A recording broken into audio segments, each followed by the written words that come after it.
오늘부터 미가서 보도록 하겠습니다. 미가서. 구약의 미가서 오늘 볼 텐데 오늘은 1장 보겠습니다. 하루에 한 장씩 이렇게 쭉 읽어 나가도록 하겠습니다. 미가서 1장부터 1장 1절부터 16절까지 같이 읽습니다. 시작. 유다의 왕들 요담과 아하스와 히스기야 시대에 모레셋 사람 미가에게 임한 여호와의 말씀 곧 사마리아와 예루살렘에 관한 묵시라. 백성들아 너희는 다 들을지어다. 땅과 거기에 있는 모든 것들아 자세히 들을지어다. 주 여호와께서 너희에게 대하여 증언하시되 곧 주께서 성전에서 그리하실 것이니라. 여호와께서 그의 처소에서 나오시고 강림하사 땅의 높은 곳을 밟으실 것이라. 그 아래서 산들이 높고 골짜기들이 갈라지기를 불 앞에 밀초 같고 비탈로 쏟아지는 물 같을 것이니 이는 다 야곱의 허물로 말미암음이요 이스라엘 족속의 죄로 말미암음이라.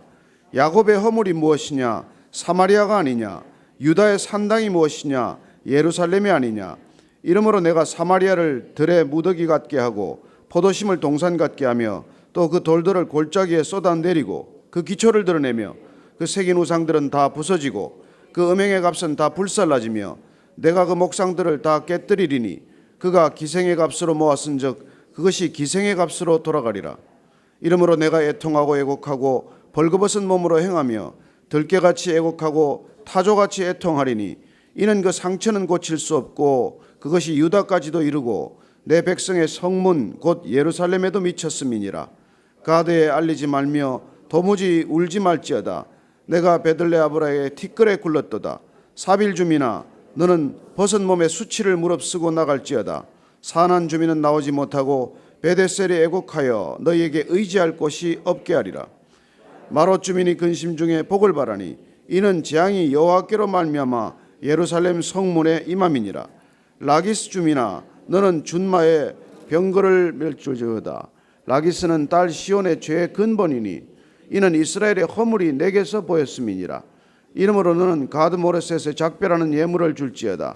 악습의 짓들이 이스라엘 왕들을 속이리라. 마레사 주민아 내가 장차 너를 소유할 자로 내게 이르게 하리니 이스라엘의 영광이 아둘람까지 이를 것이라. 너는 내 기뻐하는 자식으로 인하여 내 머리털을 깎아 대머리 같게 할지어다. 내 머리가 크게 벗어지게 하기를 독수리 같게 할지어다. 이는 그들이 사로잡혀 너를 떠났음이라. 아멘. 선지자들은 시대적인 상황을 예언하는 사람들입니다. 자기의 생각을 예언하는 것이 아니죠. 하나님의 말씀이 임할 때 그 말씀을 전하는 하나님의 메신저이고 하나님께서 애통해 할 때 또 백성들에게 돌이키도록 할 때 잘 듣지 못하는 백성들에게 마치 확성기를 통해서 말씀하시듯이 그렇게 선지자들을 통해서 말씀해 오셨습니다. 하나님께서 말씀하시는 이유가 뭐겠습니까? 하나님께서 정말 사랑하는 백성들에게 사랑을 고백을 하시지만은 그러나 사랑하는 백성들이 하나님의 뜻을 벗어날 때 돌이키라고 말씀하시는 것이죠. 돌아오라고 말씀하시는 것이죠. 하나님께서 늘 돌아오라고 말씀하십니다.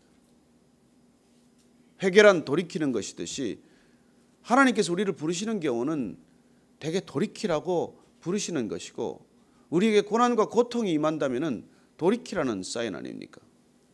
저는 하나님께서 주신 가장 큰 선물이 고통이라고 믿습니다. 살아있기 위해서는 고통이 있어야 돼요.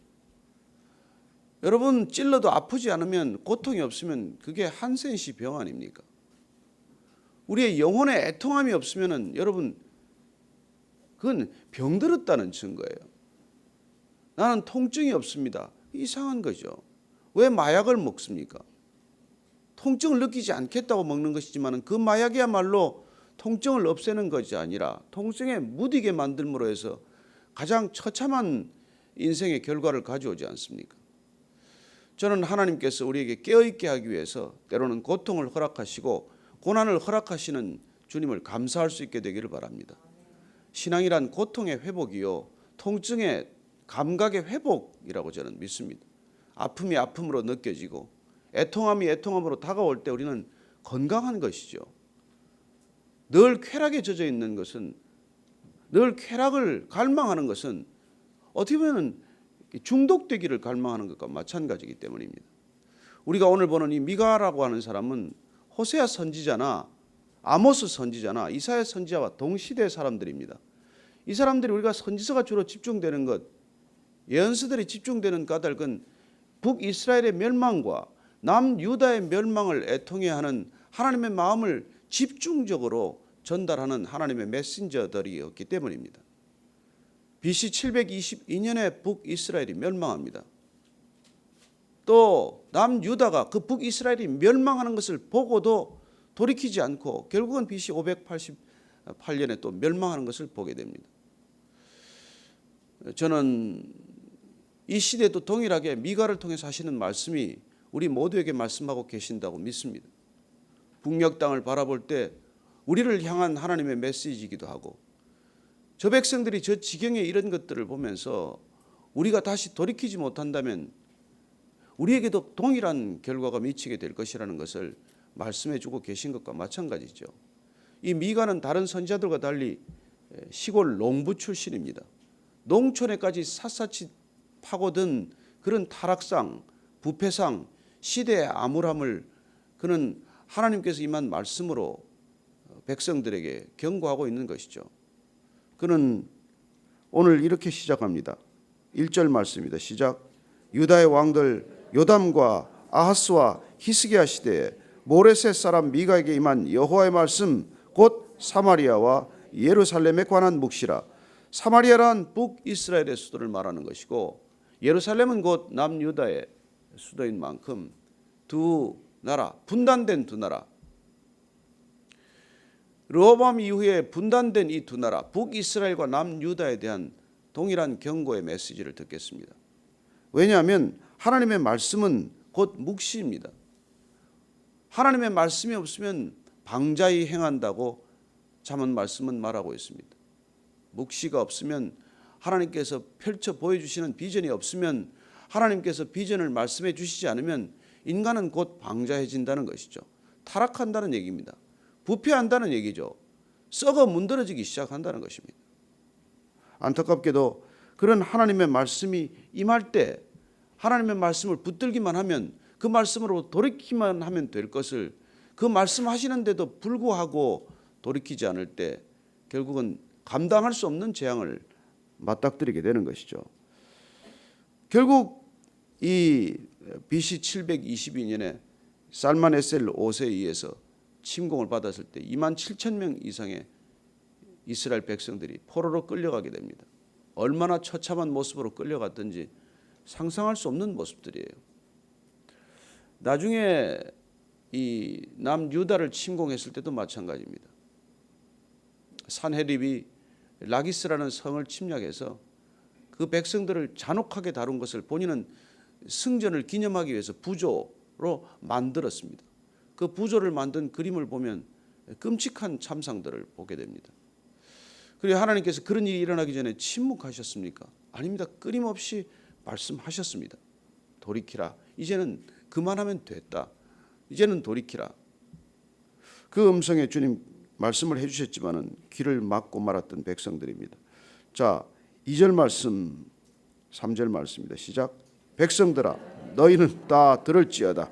땅과 거기에 있는 모든 것들아, 자세히 들을지어다. 주 여호와께서 너희에게 대하여 증언하시되 곧 주께서 성전에서 그리 하실 것이니라.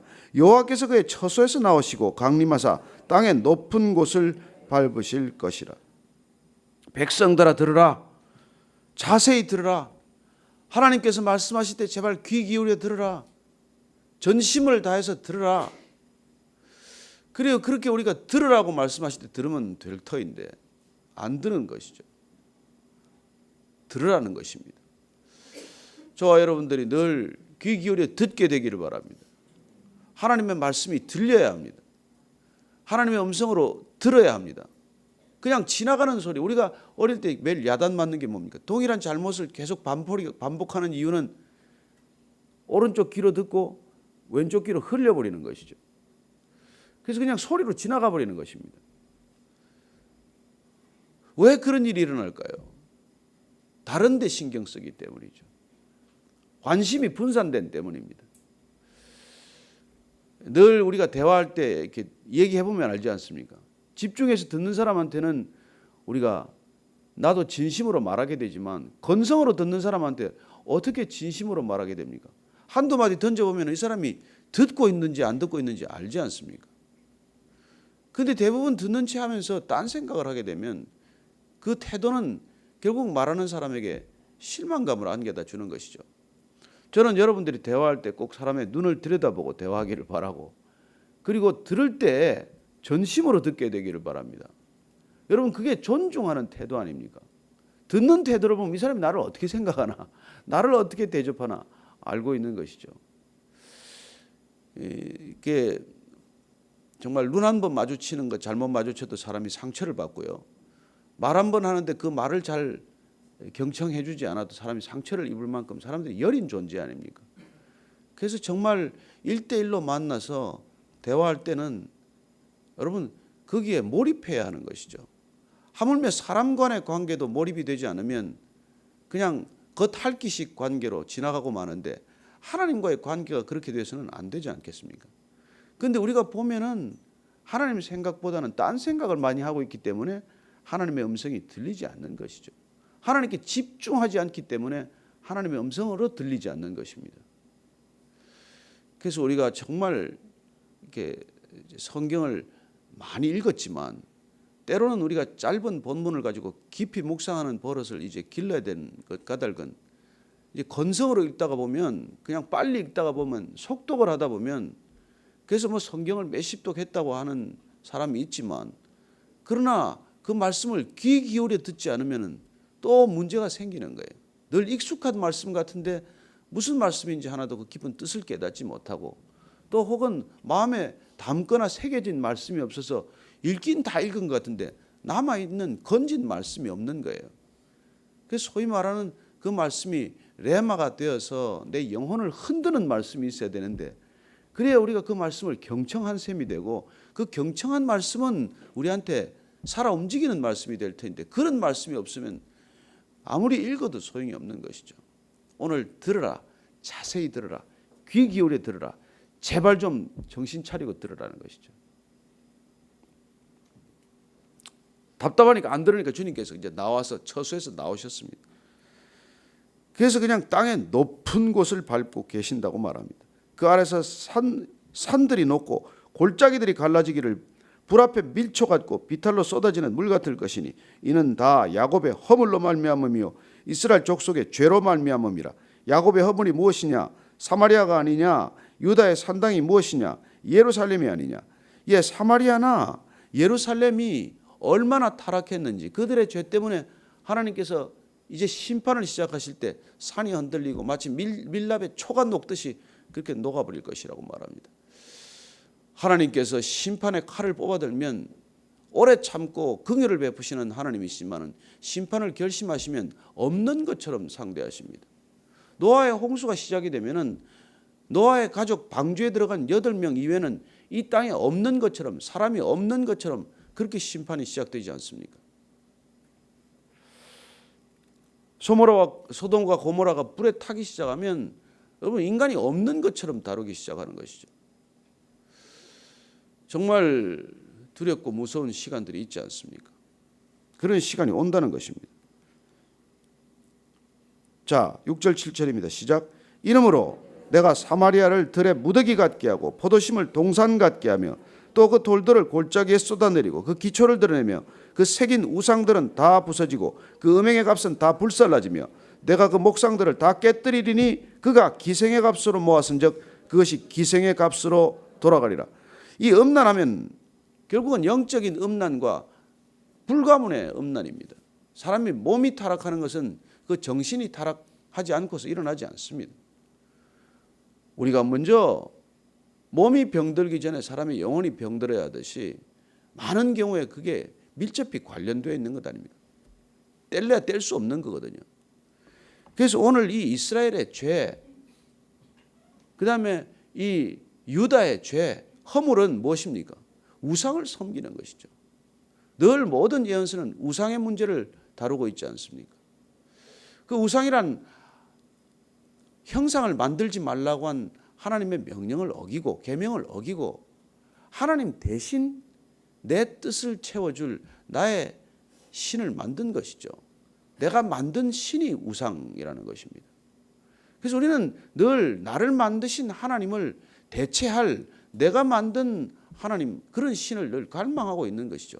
내가 좌지우지할 수 있는 신, 나를 좌지우지하는 하나님이 번거롭고 성가시고 내 뜻대로 안 되기 때문에 내가 마음대로 다룰 수 있는 신들을 만든, 그래서 우상을 만들어 놓는 게 늘 타락의 시작이 되고, 그렇게 타락이 시작이 되면 결국은 몸의 타락으로 이어진다는 것입니다. 왜 뇌물을 받습니까? 왜 자기 월급이 위의 것으로 살려고 생각합니까? 이미 마음을 빼앗겼기 때문이에요. 그래서 여러분, 이 세상이 타락하는 것은 원리가 동일합니다. 어느 나라나 어느 곳에나 하나님을 두려워하지 않는데 더 어떻게 타락하지 않겠습니까? 나를 더 높이는데 어떻게 부패하지 않겠습니까? 하나님 앞에서 무릎 꿇지 않는데 어떻게 내 앞에 사람들을 무릎 꿇리려고 하는 욕망에서 벗어날 수 있겠습니까? 내가 먼저 하나님께 엎드리지 않는데 그런 사람들은 늘 사람이 내 앞에 엎드리는 것을 갈망하지 않습니까? 그래서 우상들이 부서지는 것, 이게 심판의 시작이에요. 음행의 값은 다 불살라진다고 말합니다.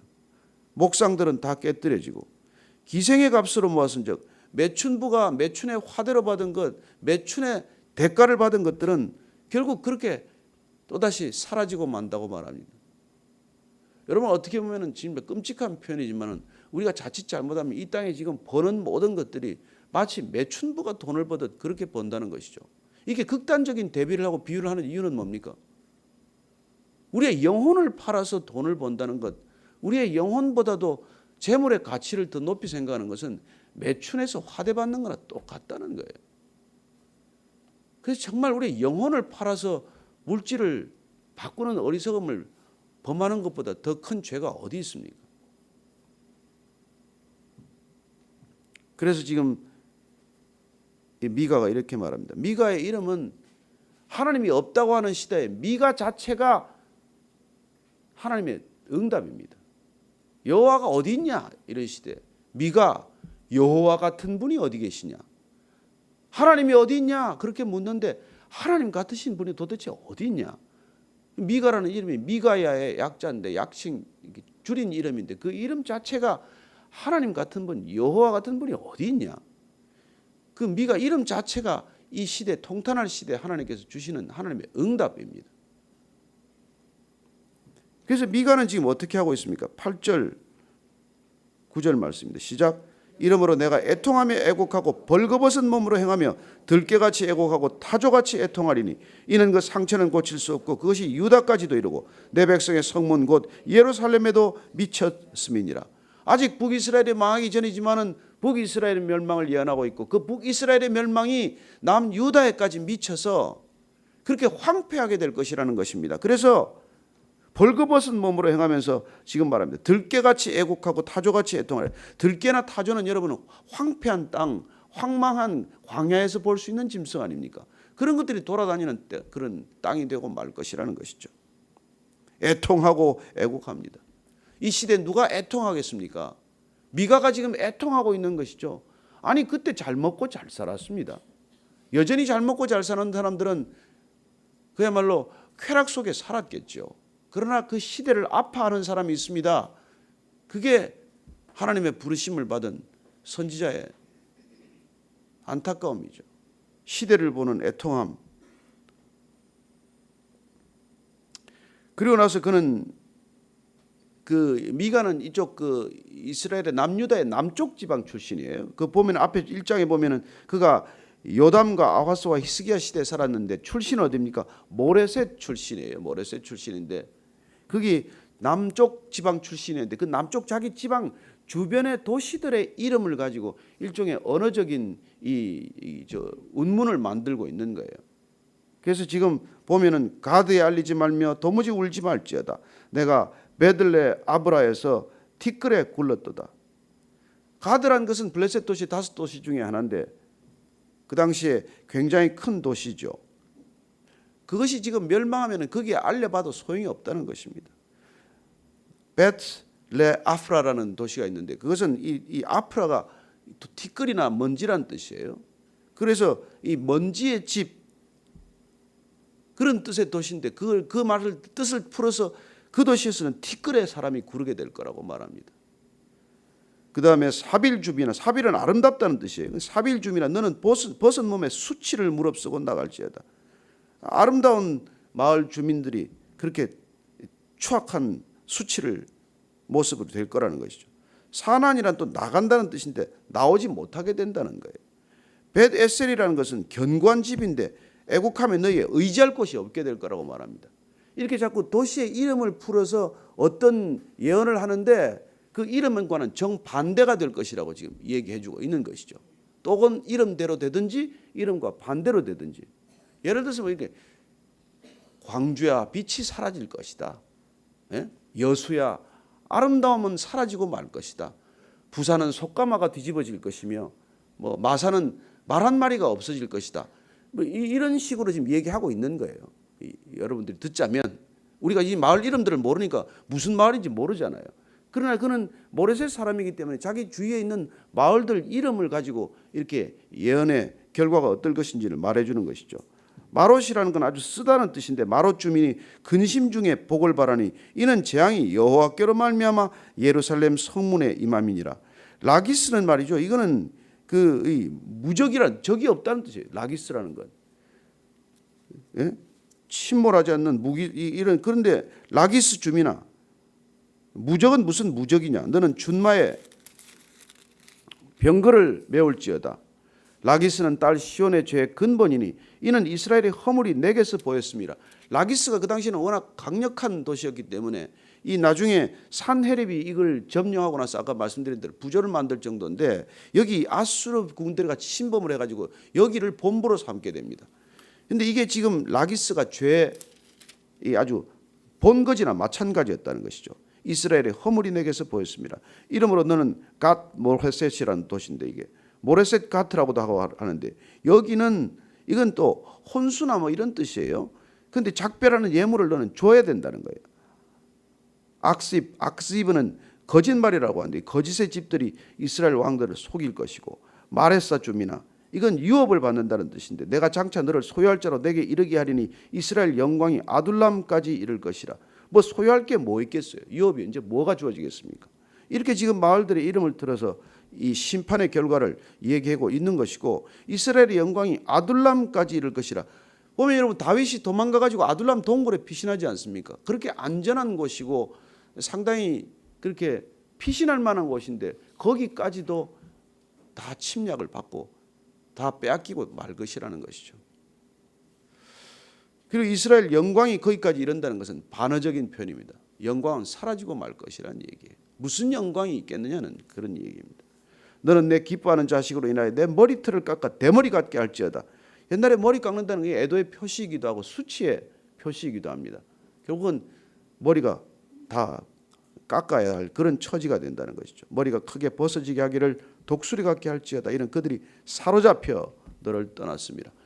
이 뒷부분은 이렇게 계속해서 반복해서 겪게 될 이 심판의 수치스러운 모습을 보여주고 있습니다. 저는 하나님께서 우리의 머리를 높이 들고 수치를 겪지 않게 하실 것임을 믿습니다. 우리가 돌이켰기 때문에 우리가 돌이켜서 세상 가운데로 살아가지만 세상을 향해서 가지 않고 늘 주님을 향해서 세상 가운데 있기로 결단했기 때문에 하나님께서 여러분들에게 세상 가운데서 수치를 겪지 않게 하실 줄로 믿습니다. 오늘도 주님께서는 이 미가 선지자를 통해서 우리에게 이 시대에 대한 답을 주고 있습니다. 도대체 하나님 같은 분이 어디 계시냐? 하나님이 어디 있냐고 묻는 이 질문에 대해서 이 세대를 향해서 하나님께서는 미가 여호와 같은 분이 어디 계시냐? 그분께로 돌아오라. 그분께로 돌이키라. 그렇지 않으면 이런 엄청난 시련이 닥칠 것이라고 말해주고 있는 것이죠. 저는 이 시대를 향해서도 동일하게 하나님께서 말씀하고 계신 음성을 저와 여러분들이 들었다면 우리가 이 답을 누군가에게 전해줘야 되지 않겠습니까? 저는 오늘도 하나님께로 돌이키면 길이 있다고 믿습니다. 이 백성들이 하나님께 엎드리면 길이 있다고 믿습니다. 이 백성들이 하나님께 무릎을 꿇으면 길이 있다고 믿습니다. 하나님께 두 손을 들면 반드시 길이 생길이라고 믿습니다. 믿음이 길입니다. 오늘도 여러분들이 그 믿음의 길 함께 걷게 되는 것을 축복하시고, 그리고 믿음의 길에서 벗어나지 않게 되기를 축복합니다. 오늘 기도할 때 하나님, 이 백성들이 정말 하나님께로 돌아오게 하여 주옵소서. 다시 그 음성을 듣게 하여 주옵소서. 이렇게 애타는 선지자의 그런 경고에도 불구하고, 부르짖음에도 불구하고 끝내 멸망하는 백성 되지 않게 하여 주옵소서. 북이스라엘이 망하고 남유다가 멸망하고 포로로 끌려가서 70년 살아가는 그 땅의 얘기를 우리가 들어야 하는 까닭은 오늘날 동일한 이 시대에 우리가 그런 일 겪지 않게 하기 위한 하나님의 애타는 호소라고 믿습니다. 그 부르짖음에 하나님의 부르심에 응답하는 우리 모두가 되게 하여 주옵소서. 함께 기도하겠습니다. 하나님, 귀를 기울여 듣게 하옵소서. 자세히 듣게 하여 주옵소서. 흘려 듣지 않게 하여 주옵소서. 하나님의 음성을 귀 기울여 듣는 이 백성들 되게 하여 주옵소서. 먼저 하나님의 말씀을 전하는 자들이 귀 기울여 듣게 하여 주옵소서. 입맛에 맞는 말씀 전하지 않게 하시고 하나님의 마음에 합한 말씀만 전하게 하여 주옵소서. 아프고 따갑더라도 들어야 할 말씀을 전하는 강단이 되게 하시고, 하나님, 주의 종들이 먼저 주 앞에 무릎 꿇고 주께서 말씀하시는 것을 귀 기울여 듣게 하시고, 그 시대를 향한 음성이 동일하게 이 시대에 어떻게 말씀하시는지 주님 정확하게 정직하게 전할 수 있게 도와주옵소서. 쓴소리도 마다하지 않게 하시고 이 백성들 그 쓴소리 듣고 돌이킬 수 있도록 주님 역사하여 주옵소서. 힘과 능으로 할 수 없을 때 주님 성령의 기름 부으심이 나타나게 하시고, 하나님, 이 백성들 성령으로 인치셔서 하나님 다시 한번 심판의 횟줄이 맞지 않게 하여 주옵소서. 하나님 아버지, 돌이키게 하여 주옵소서. 그리고 주의 말씀을 경청하게 하여 주옵소서. 귀 기울여 듣게 하여 주옵소서. 듣고 또 듣게 하여 주옵소서. 이제는 우리 구주 예수 그리스도의 은혜와 아버지의 크신 사랑과 성령의 넘치게 기름 부으심이 오늘 미카, 하나님 같은 분이 어디 계시냐, 다시 한번 이 시대를 향하여 우리가 질문할 수 있는 그런 담대함으로 세상 가운데 서기를 열망하는 이 자리에 고개 숙인 모든 믿음의 지체들 위해 지금부터 영원까지 함께 하시기를 간절히 축원하옵나이다. 아멘.